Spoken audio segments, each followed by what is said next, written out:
Welcome to Financial Issues, where we join reality with truth, helping you make the most of your money by honoring God with your investments. Now listen in as we give you the practical tools and advice you need to become a biblically responsible investor. Welcome to Financial Issues. I'm your host, Shana. Thanks for joining us today. Financial Issues is a ministry that helps to educate people about financial issues from a biblical worldview, because when your context is right, your conclusion will be right. When you view investments through a biblical lens, then you'll be honoring to God. So we acknowledge that God is the giver of everything that we have, our time, talent, our treasure, every bit of income that we have, and all of the money that we have to invest. So as an act of worship and gratitude, it is right to honor the Lord in the strategy that we use to put those dollars to work. On today's show, we're going to talk about we're going to get to some of your questions that you've been sending in. We're also going to look at the cost of borrowing a little bit. Election season is in full swing. If you have not voted, I would encourage you to get out and do that. Vote early. Take as many people with you as you can. We have to let our voices be heard. We have to stand up, and we have to take our values into the voting box with us, just like we take our values into the way that we manage our investments. So there's less than a week to the election until we find out the results of the election. Hopefully we find out the results right away. So we're running like a mini promotion right now. And for any donation amount to Financial Issues through November 5th, you will get your limited edition FISM Spineless Weasels t-shirt, reminding you not to be a spineless weasel. Don't stay home. Get to the ballot box and vote your values, and don't vote for any spineless weasels. That's right. It would be a real shame if spineless weasels wore this shirt. Although, actually, I would love for them to, because maybe they'd be convicted to not be spineless anymore, Shana. But yes, True. Get your shirt. True. Don't be spineless. Well, the election stakes are high this year, and Americans say the stakes are particularly high for their wallet. Inflation has been a huge topic. It's been a big factor in this election cycle because it's what's been plaguing Americans for the past almost 4 years.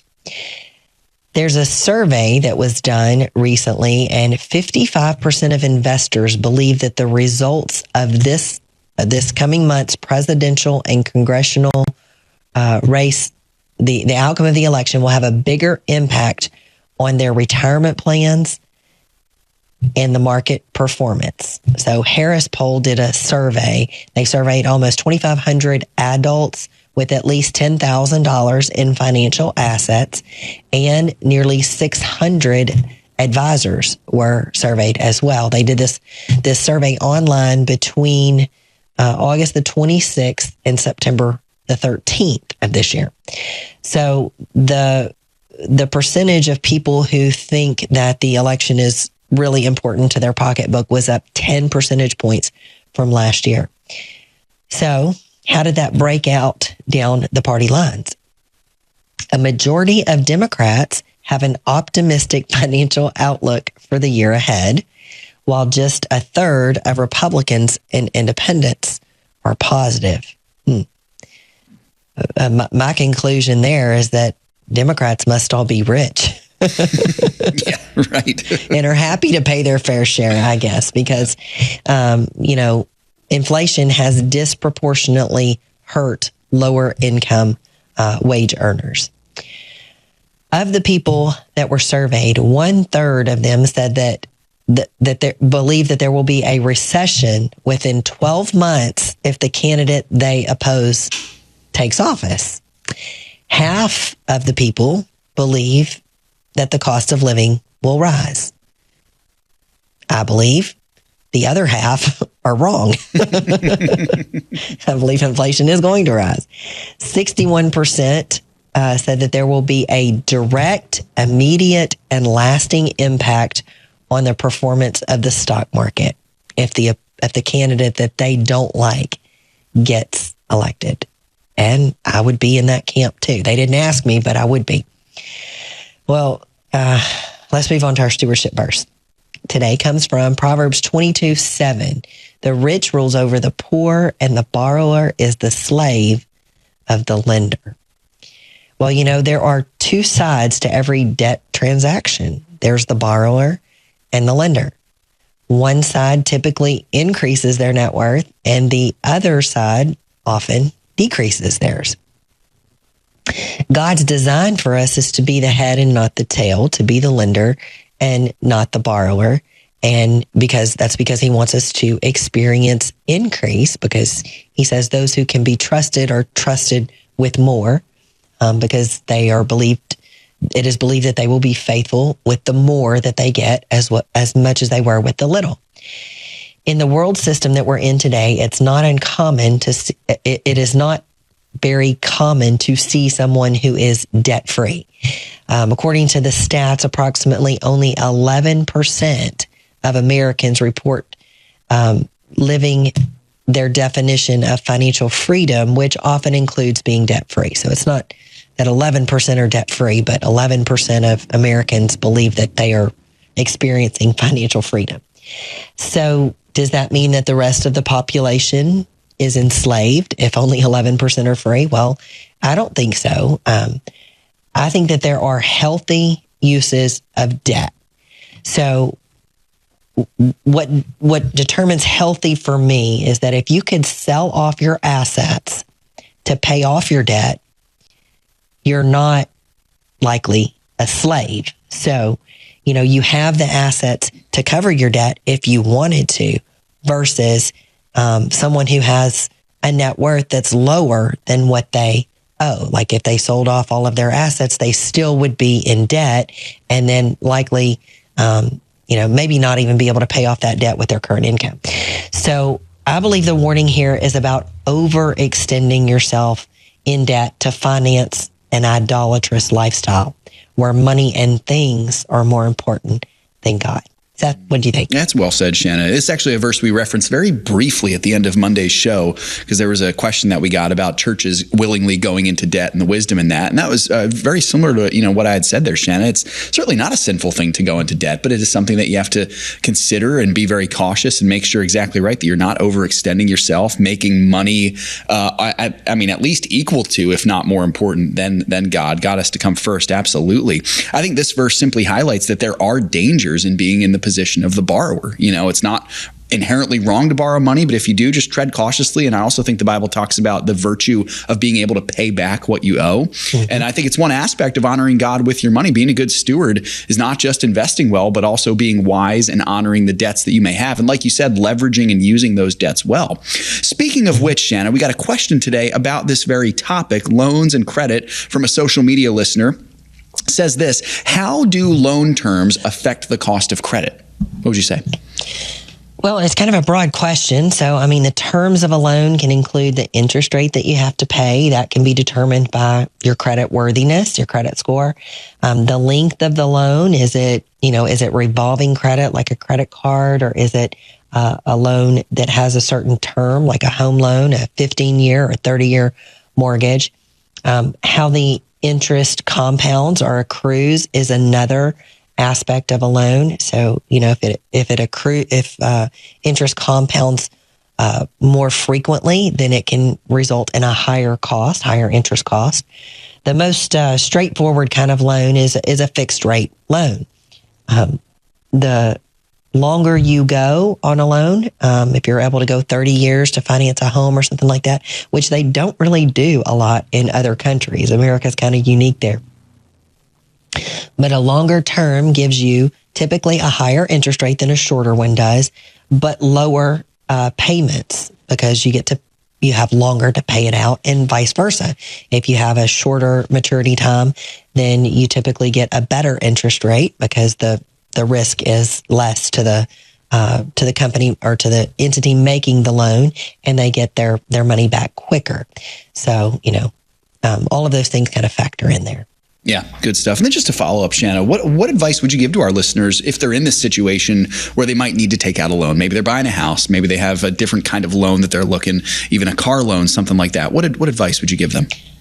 So what I'd say is, consider if what you're considering taking a loan for really is needed. Yeah. Do you really need another pair of shoes that you're going to put on your credit card, or because that is a type of loan? Consider the value of the asset that you're going to be using as collateral. So if you're buying a home, that's probably pretty decent collateral. If you're buying a car, that's an asset that's going to decline in value. And then consider your ability to pay it back, of course. Yeah, good stuff. We'll have to continue. Got a break coming up here. So we've got a few more thoughts that we wanted to share with you on this topic, but we're going to have to take a break, and we hope that you'll stay tuned because we'll be back with this and get to some of your questions.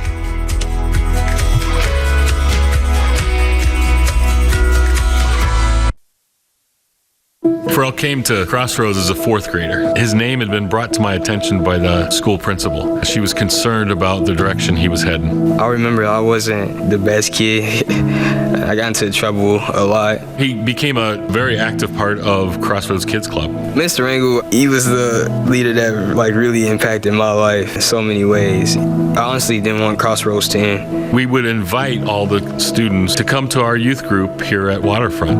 I felt God saying, come on, come to me. It felt like I was set free. And I'll never forget the day when we had the privilege and the honor to baptize Pharrell. I hugged Mr. Engel. I don't know if he understands. I'm truly, thankful to have him through the whole journey. If it wasn't for Crossroads, I probably wouldn't be in the place that I am right now. I wouldn't be a follower of Christ. Help reach more kids like Pharrell with the hope of the gospel. Visit reachOurSchools.com. There are moments in life that define us. Choices determine the courses we take. Choices that create life, or those that save a life. And some make life worthwhile. There are decisions to stay or to go, to remain the same or to grow. Sometimes we pray and make peace. Other times we take a stand for what we believe. In celebration, mourning, triumph, and defeat, we are invested in every decision we seek. Despite differences, we have one thing in common: the desire to do all for the glory of God. Keep your wallet aligned with your heart and your investments in harmony with your faith. Timothy Plan, biblically responsible mutual funds, ETFs, and retirement plans. Before investing, carefully consider a fund's investment objective, risks, charges, and expenses contained in the prospectus available at timothyplan.com. Read carefully before investing.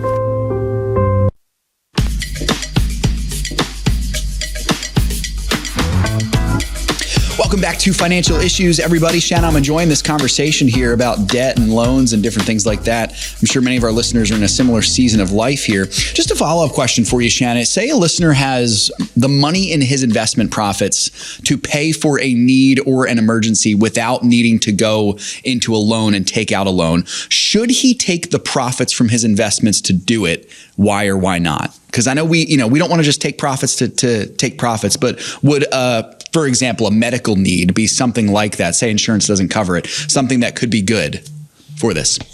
Gosh, it just depends. It depends on what the loan is going to be for. If it's a medical loan, you can tend to pay those out over time, and they, just as long as you're paying, they won't, turn you into the credit agencies. But, it all depends on what it's for. And if the asset that you're going to be acquiring is going to appreciate or depreciate in value. Excuse me. So like real estate tends to appreciate over time as long as it's taken care of and it's in a good area. Or education. That's sort of a tricky one as to how valuable a college education is these days. I think a trade school education is just as valuable as a college degree. In some cases, maybe even more valuable. So that's a little bit of a tricky one. So again, you have to consider the future value. It's not wise to take on more college debt than the income of a future job can pay you. So, if you want to be, if you have noble aspirations to be a teacher or a public servant, a firefighter, a police officer, the income for that is in the $50,000 to $70,000 range, let's say, it doesn't make a whole lot of sense to go and get $100,000 in college debt, because it's going to be very, very difficult, take a long time to pay off. And it's just, it robs your future and your ability to save for the future. So, if it's a short-term need or something, hopefully you would have some savings saved up.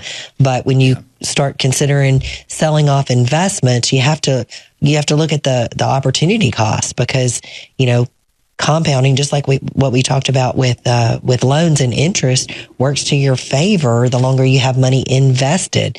So not only do you earn interest on your original investment, but then you start to have earnings on top of your interest and your gains, and that compounds over time. And that's, compounding is one of the eighth wonder of the world, I've heard it called. So. Well said. Thank you for that, Shana. Yeah, that's good. So speaking of earnings, we are in the midst of earnings season. Every 3 months, publicly traded companies will report their financial results to the public. And, I look through, I don't read all the calls or listen to all the calls, but I get summaries of a lot of them. And so it's interesting to me to see what they say, because, we get government numbers that come out all the time. This week, we're getting the payroll numbers, non-farm payrolls on Friday of this week. And, there's a lot of things, especially if you've been following this lately, that, if the numbers aren't totally fabricated, they're falsified in some way, or they're just really skewed right now. I don't know exactly what the cause of that is, but they're just a little bit unbelievable when you compare, what the government is saying about, and the Biden administration is saying about all of the jobs that have been created under their administration and, things like that, versus what the individual companies are saying. So a company called TriNet, they're a provider of human resources, and they outsource consulting. They outsource their employees in consulting services. They've got about 30,000 clients and 356,000 employees, and they mostly serve small and medium-sized businesses.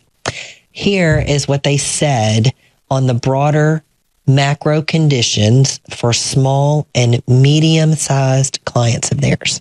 They said, slower economic growth, higher interest rates, and a generally cautious outlook resulted in a third quarter of no net hiring amongst our customer base. No net hiring. That means that they put as many people to work as the companies put out of work. While the headline jobs report has been generally positive from the Bureau of Labor and Statistics, which I suspect that it'll still be positive on Friday, over the last year, even though we've revised away 818,000 jobs, almost 1 million jobs of the jobs that were supposedly created over the last year.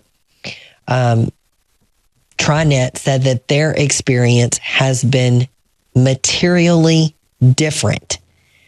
Growth in several sectors, including government, construction, and healthcare, are fueling aggregate headlines. Those are all government jobs, folks. While our core verticals of technology, life sciences, financial services, and other professional services has been muted. That's what TriNet said. Let me say that again.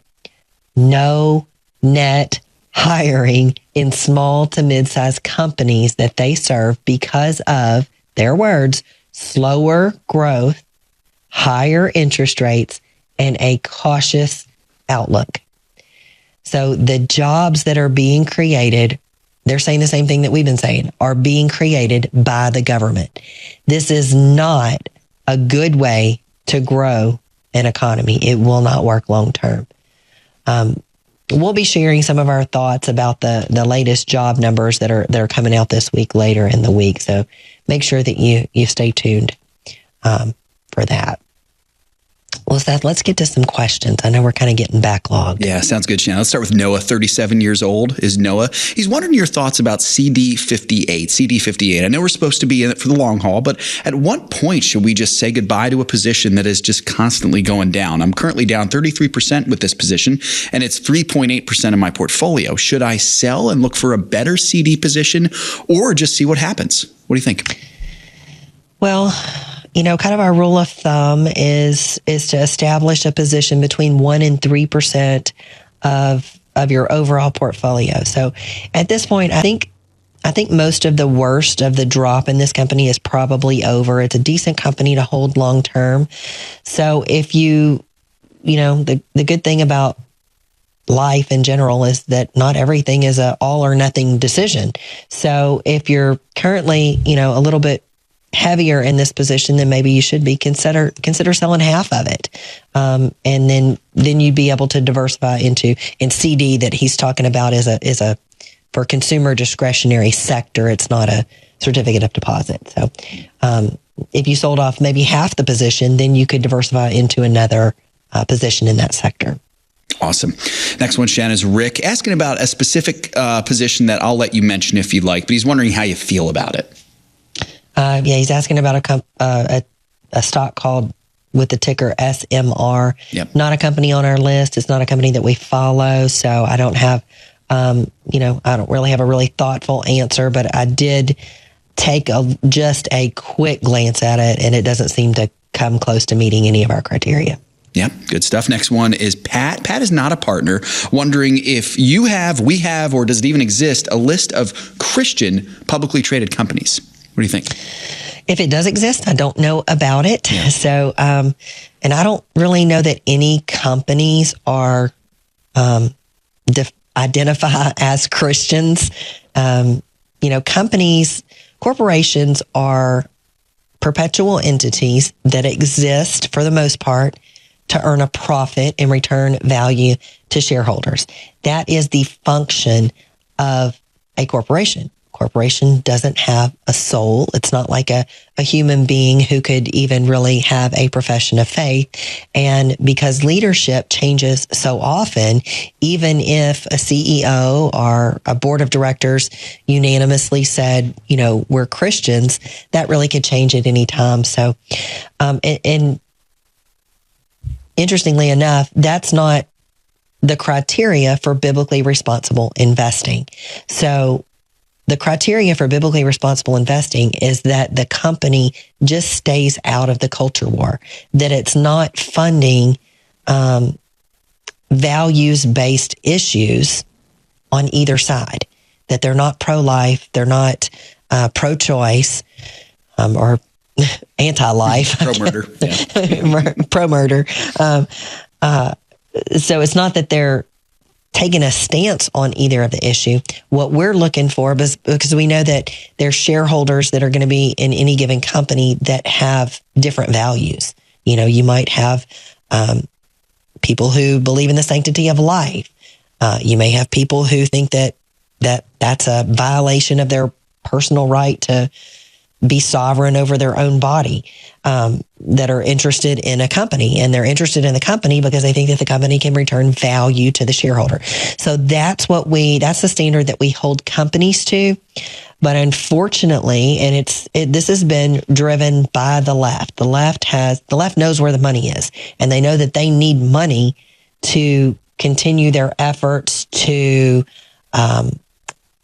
confuse our children about the gender that they are, to go after the right to murder their unborn child. And they know that it takes money to do those things, and they go after the places where the money is, and that's the big corporations. The big corporations make a lot of money. And so the corporations really feel the pressure from these organizations sometimes, and they just decide to throw them a little bone. To us, that's big money, but to these corporations, it's not really, and it just kind of helps them stay out of the hot seat, or so they think. But the tide is turning. Christians are speaking up and they're saying, no, I don't want to be involved, because when you own a company, when you own a stock, when you own shares of a company, you are an owner of the company. As an owner of the company, you're entitled to your share of the company's profit that they make into the future. And as a Christian, I don't want the money that is due to me as an owner of the company. I don't want that reinvested in things that go against my values.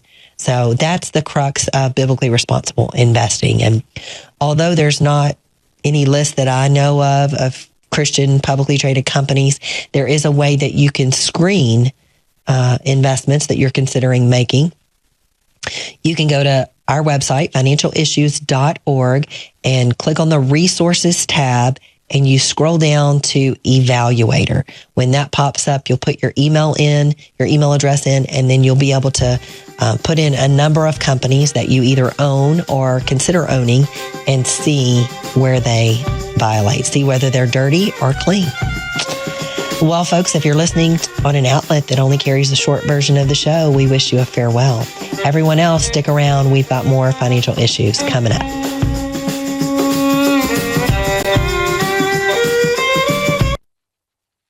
I'm Shana Burt, host of Financial Issues, a nationally syndicated, biblically based program. During our daily program, we help you navigate the current financial climate and provide valuable insight so that you can be a good steward with the money that God has blessed you with. My wife and I have been partners with you for several years, and we have benefited greatly from your advice and your ministry. I never dreamed I'd be able to give money like this. Join our partnership community by visiting financialissues.org/join. Through the ministry of Preborn, the Financial Issues family has saved tens of thousands of lives of babies. What an amazing job that God has done through you, the Financial Issues family. Would you join us in saving the lives of babies? What an amazing reunion we will have in glory, meeting all the people that we have saved. Please go to preborn.org, that is preborn.org, or financialissues.org, and click on the Preborn banner. So I'm trying to plan ahead, and I thought investing would be a good idea. I was going to buy some stock from Back4 Tech Inc. Yeah, they're actually under investigation for supplying technology that helps human traffickers. Oh, what about microdrafts? They support the gambling industry. U.S. Cardboard Company, people always need cardboard. Abortion lobbyists. How do you know all this? I just go by the stock list from Financial Issues.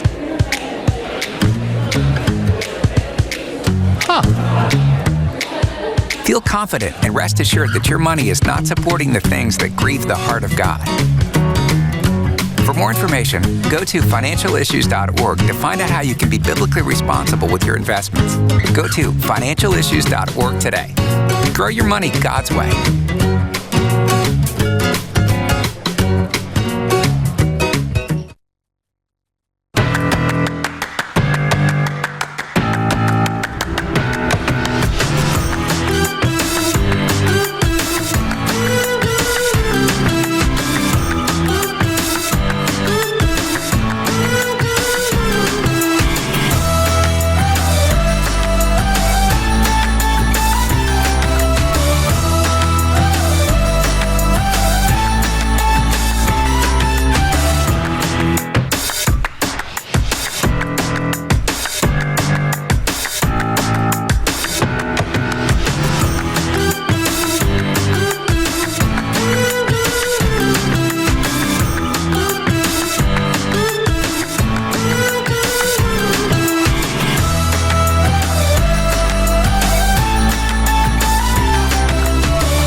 Securities offered through G.A. Reppel & Company, a registered broker-dealer and investment advisor, member FINRA and SIPC. Opinions expressed by Shana are hers alone and are for informational purposes only, and do not necessarily represent those of G.A. Reppel or the outlet on which you are listening. You should consider how the information applies to your situation prior to personally implementing it, and consult any financial professional you work with to make sure it's applicable to your financial plan. Welcome back, folks. Financial Issues. Great to be here with you today. Hope you enjoyed that conversation there with Shana. Phone lines are open. You can call in. 610-363-1110 is the number to call in. I know many of you have already voted, which is wonderful. I'm glad that you were able to take the opportunity to do that early. If you have not done so, of course, Election Day is in 6 days now. The countdown is on for a very important election, and I do hope you will vote. You will exercise your right to do so. I hope if you've got your Spineless Weasels t-shirt, as I will do, and I know some of my friends are doing, we're going to wear it to the voting booth. I hope you'll do the same as well and make your voices heard. Who knows, might even spark up a conversation with some people. But make sure that you get your Spineless Weasels t-shirt and tumbler if you'd like by making a donation to the ministry. You can do that for the next 6 days. We are running out of t-shirts, so you got to get yours in now. 610-363-1110. The markets here. So they were awaiting a couple of the big midweek tech earnings. Some of those we have gotten since. But yesterday, the market seemed moderately pleased. So the tech-heavy NASDAQ was leading the way. By Wednesday's closing bell, the Dow Jones was the lone loser. It was down 0.33%. The S&P 500 was up about 1/8. And the NASDAQ had a nice day, up about 0.75 percentage point. Oil, right now, as it sits, is right around $68 a barrel, a little over $68 a barrel. Treasury yields have gone down a little bit, which usually the markets seem to like that. As of right now, though, the markets themselves seem kind of unsure of themselves because there's been somewhat of a rush of mixed earnings reports. That's what we're seeing right now. We saw that in the pre-markets, and as the markets have opened, same thing. We'll get to some of those a little bit later on. But folks, I'd love to do a little bit of a headline Wednesday here for you, give you some of the big headlines that are going on here with my dear friend Samuel Case, who is here this morning rocking the Spineless Weasels t-shirt. Just the absolute epitome of handsomeness in a young man. So Sam, I know. Well I'm glad you prefaced that because I'm sure people were going to turn and look at me and say, you know, something looks different about Sam today. He looks glowing. He looks more handsome. That is, in fact, the effect of the Spineless Weasels t-shirt. It just enhances the features. So you'd be really doing yourself a disservice if you don't get one as soon as possible. Absolutely. You know, if you have a big date coming up, maybe impress your date with a Spineless Weasels t-shirt. That's exactly right. And, you know, Sam, people like me, you don't have to worry about this because you're a very handsome guy, but people like me, people who have faces for radio, it really does them well. The t-shirt really makes a difference. So, it's a whole, point or two to your attractive meter. So it's really incredible.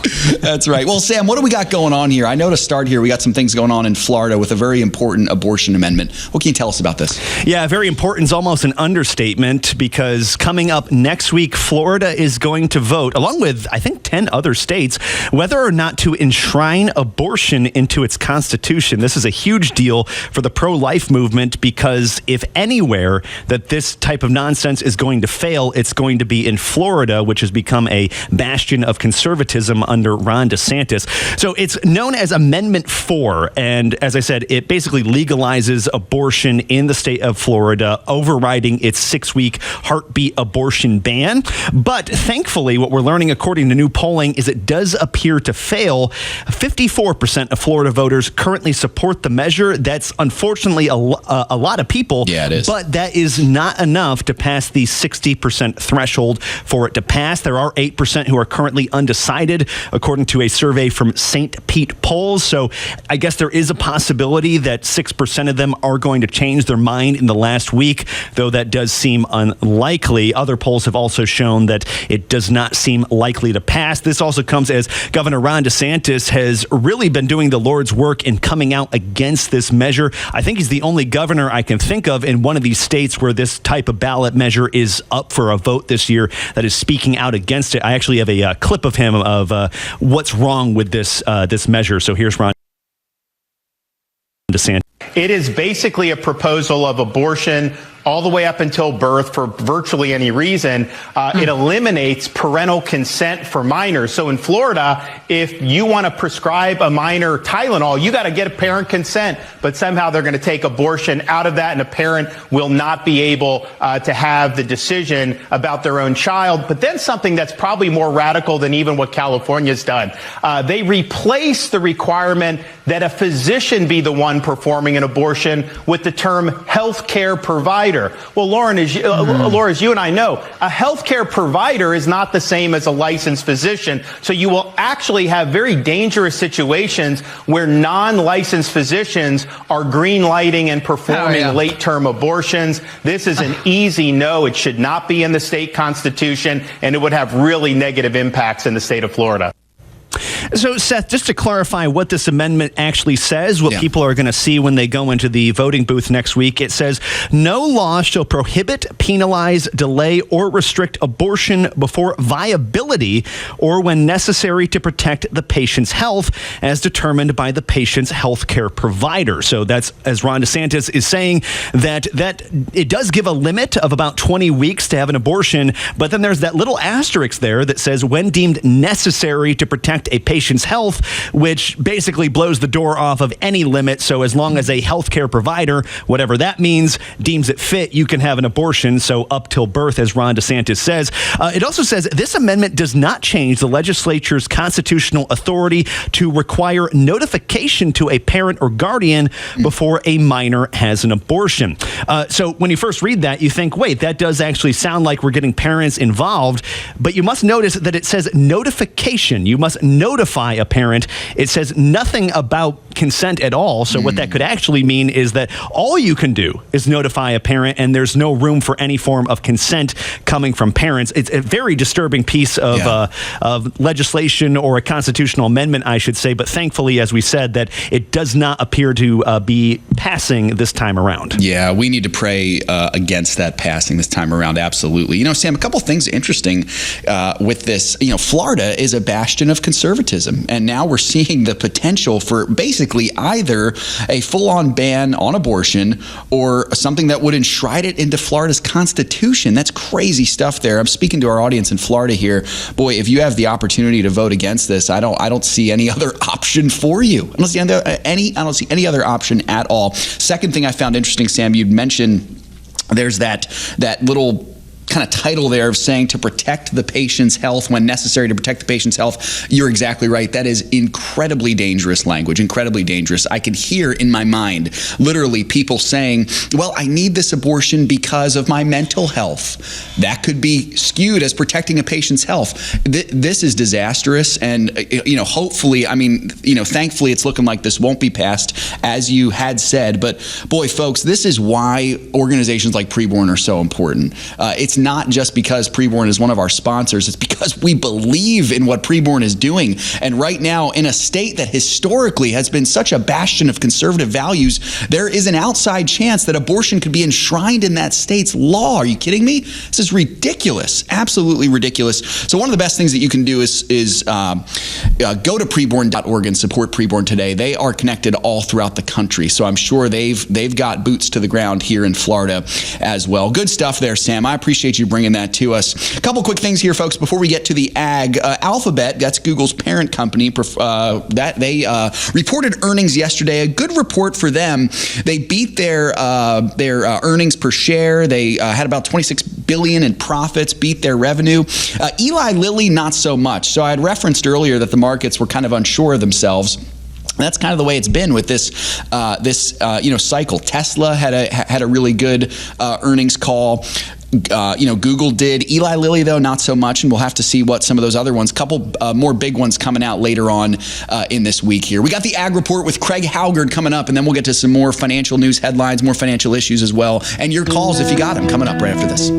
This is Craig Haugaard with your Financial Issues Ag Update for October 30th. Well, corn was a follower of the wheat market yesterday. We saw very limited farmer selling, as many are pushing to wrap up the last 19% of the corn harvest before rains hit later in the week. South America American weather continues to be non-threatening, with central and northern Brazil wetter, with 100 to 200% of normal rainfall forecast for the next 2 weeks. At the closing bell, we had December corn 3 cents higher at $4.13 3/4. Soybeans extended Monday's losses as a heavy balance sheet and improving South American weather kept pressure on the market. Central Brazil saw 2 to 4 inches of rain last week, and we have similar totals in the forecast for Brazil for both this and next week. Soybean planting progress in that nation is now just 1% behind last year. At the close, January beans were 7 cents lower at $9.79 per bushel. Wheat prices pushed higher after Monday's USDA crop conditions report gave us the second worst crop rating for this time of year on record. Minneapolis December wheat finished the day 11 1/4 cents higher at $6.06 1/2. Kansas City advanced by 12 3/4 cents, closing at $5.74 1/4, and Chicago was 11 3/4 cents higher at $5.70 1/2. Cotton futures just continued to slide sideways. At the closing bell, the November futures were 11 points higher, ending the day at 72.83. Livestock futures turned in a mixed performance. December live cattle futures were $1.32 1/2 lower at $187.95 per hundredweight. January feeder cattle were $2.92 1/2 lower as they closed out the day at $244.02 1/2 per hundred. And December lean hog futures rose by $2.20 as they ended their session at $82.82 1/2 per hundredweight. Class 3 milk futures continue to consolidate. At yesterday's closing bell, we had the November futures 9 points higher as they ended the day at 20.22. This has been Craig Haugaard with your Financial Issues Ag Update. We'll be right back with more financial issues after this.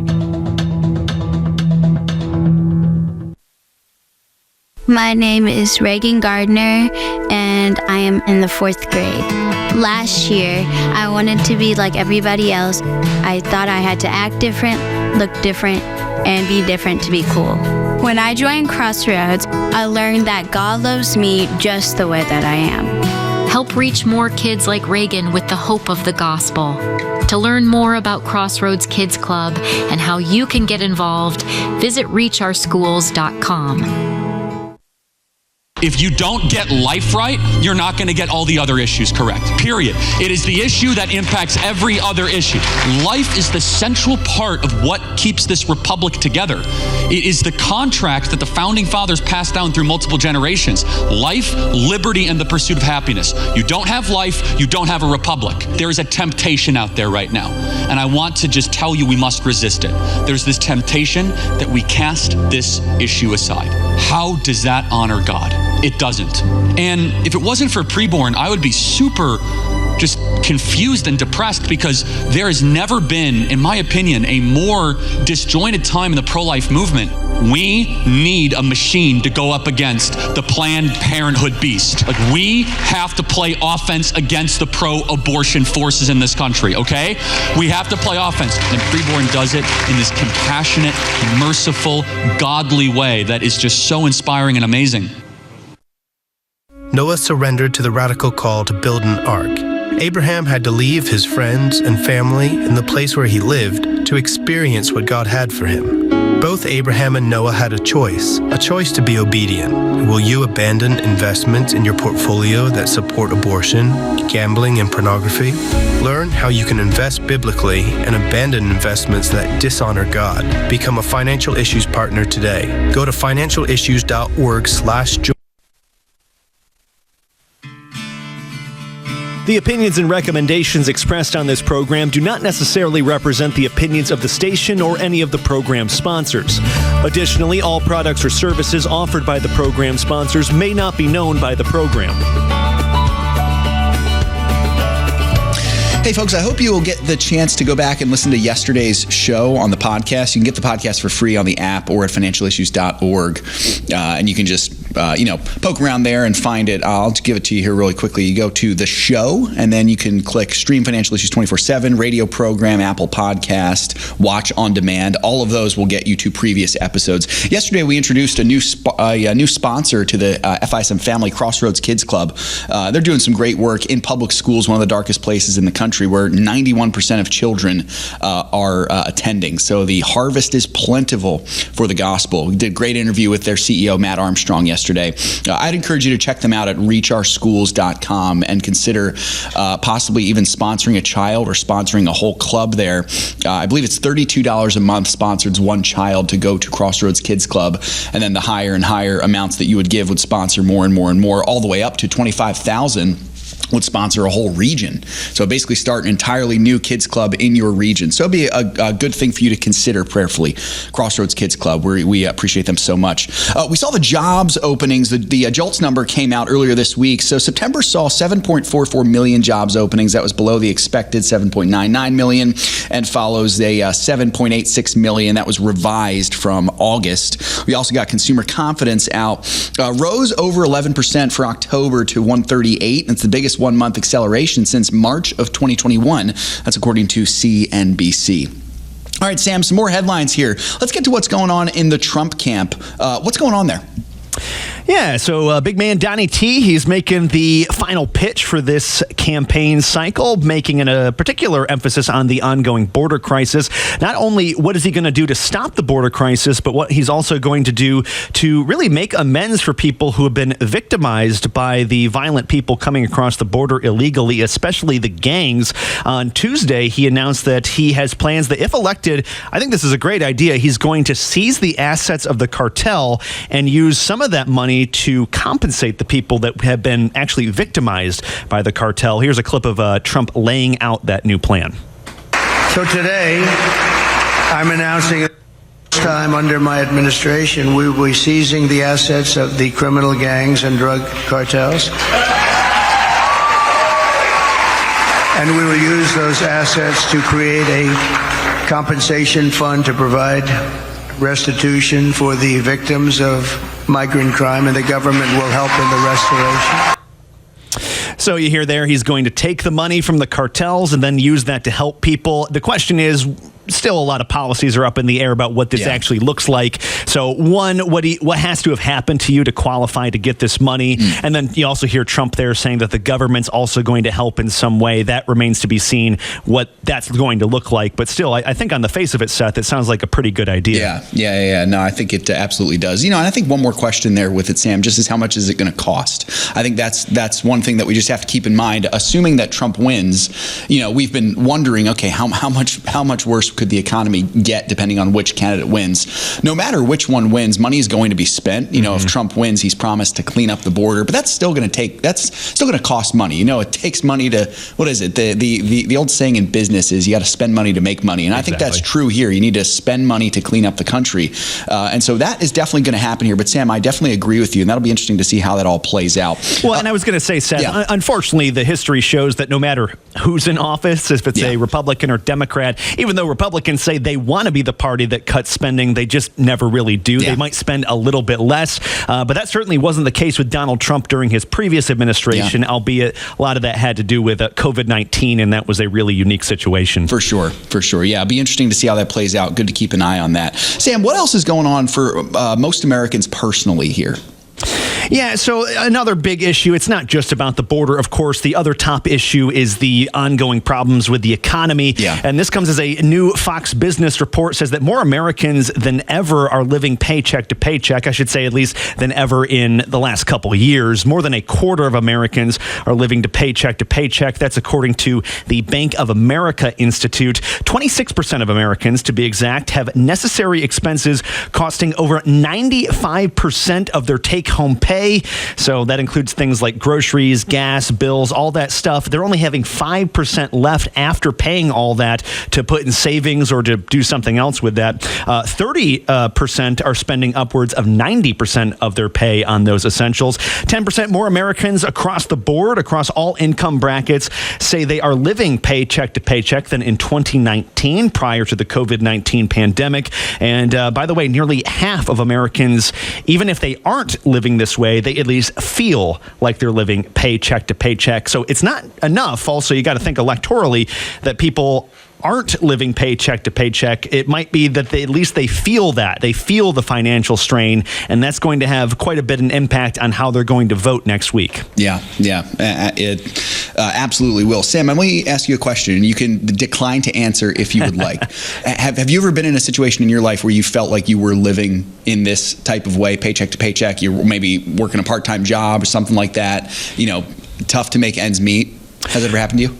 Oh yeah, most definitely. Yeah. And, to a degree, I certainly agree with this poll. It does certainly feel that way right now. I don't know if I'd actually fall in the category of paycheck to paycheck. Sure. But at the very least, I'm falling in that category of, it definitely feels like it's difficult to make ends meet. I'm not having a problem making ends meet, but having that extra wiggle room has definitely diminished over the last 4 years. And I can imagine that that's the same for a good chunk of Americans. Yeah. And I know for so many Americans, they're working hard.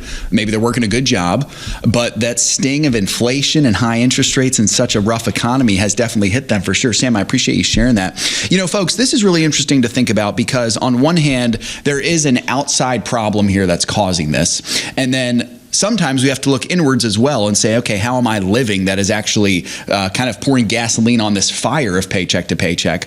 But here's my thought, and Sam, I think you will recall Dan saying this to us often. We actually did some personal financial seminars with him from time to time, and I remember one of the things that he said that was so profoundly simple but was so important was live within your means. Live within your means.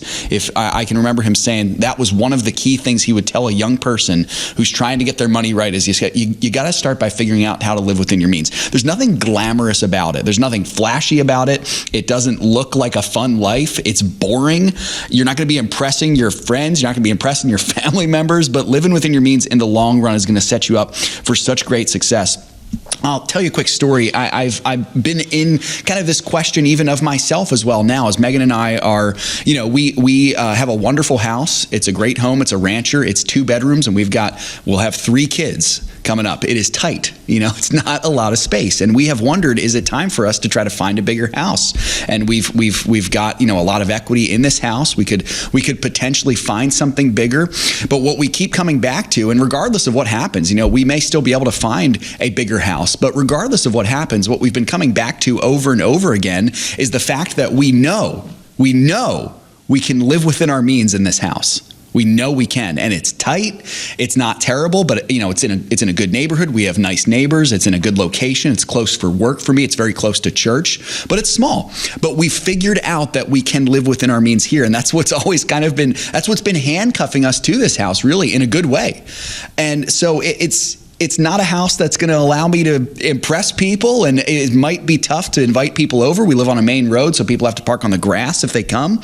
But I'll tell you what, it allows me, by living within my means, it lets me provide for my family. I can afford Christmas gifts for my kids. That's pretty cool. I can take my family out to an occasional dinner. Those are all small things, but they're wonderful gifts of living within your means. I don't know, really Seth. I think your house impresses me a little bit. It's pretty nice. Megan does a really good job with the upkeep. I'm not trying to bash, but I love where I live. It's one of those things that Megan and I have really talked about. Oh yeah. Our family's growing. We're going to outgrow this house soon, but we can afford it. And that's really what's been keeping us there. And, it's interesting, Sam, because what I've found, and I've been in your situation too, where at times we've lived paycheck to paycheck. By God's grace, it's not right now, although it has felt it for sure. But there are few better things, financially speaking, than living within your means, knowing that you can afford things and knowing that there's not that extra level of pressure there. You're free from the temptation of making money into an idol. Jesus says in Matthew chapter 6, I believe it is, you cannot serve God and money. And the temptation to make money an idol is always there. It's always there. So just a quick word about how this relates to investing.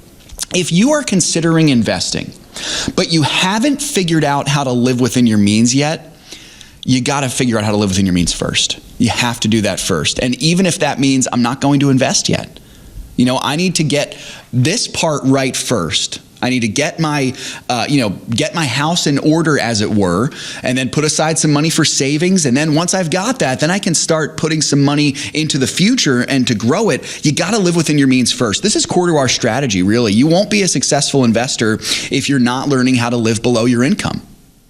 And Seth, can I say something about that? Please. Part of the key to this, too, because I think this is where a lot of people in this study are getting flat-footed, caught off guard, is you have to realize that living in your means like last year might not be the same as this year. That's and right. that might not be because of your fault at all. It could be your job's the same, everything's still good, but the economic situation around you has changed, and you might be thinking, I'm still living within my means, but due to outside causes, that might not actually be the case. So if things are feeling a little tight, it might be wise to take a step back and re-examine if you're actually doing what you're talking about. That's well said. You know, a huge part of being a good steward as well is having a good understanding of the times, Sam, right? Good understanding of the economy, knowing where things are going, so that living within your means might look a little bit different than it did in the past. I agree completely. Folks, the bottom line is you got to hold on to what you have with open hands, knowing it's in the Lord's hands, and honor him with it, and he's going to bless you for it.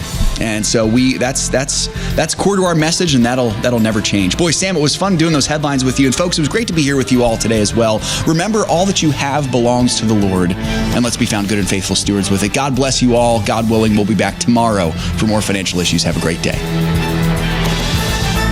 If we ever forget that we're one nation under God, then we will be a nation gone under. Thank you for joining us. This has been an FISM production.